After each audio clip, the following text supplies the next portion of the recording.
With half of his body submerged, Bangladeshi farmer Abdul Halim searches for any surviving possessions after devastating floods swept through the country, east of Dhaka. A 3-metre high wave ploughed through his village during the night while Halim and his family were sleeping.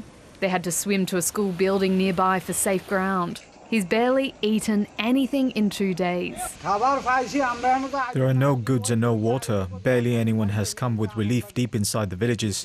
You have to physically go close to the main road to collect it.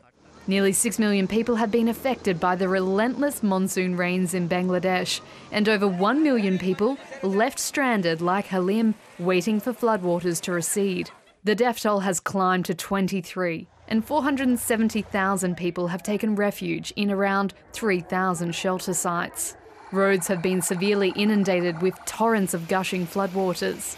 Some families have crafted their own makeshift rafts to move the young and elderly.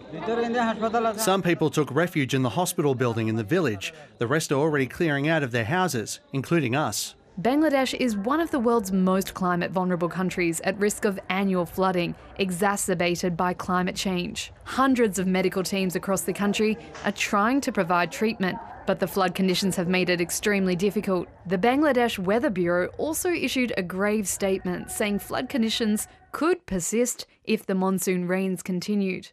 In neighbouring India, cities in the western state of Gujarat have also been battered by heavy rains. There is nothing in the name of a smart city here. There is no proper drainage system for water. This is not the first time this flooding has happened.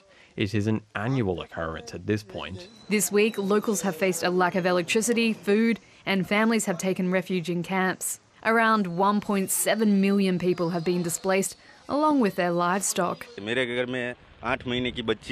I have an 8-month-old daughter and an asthma patient, my mother who is on oxygen support.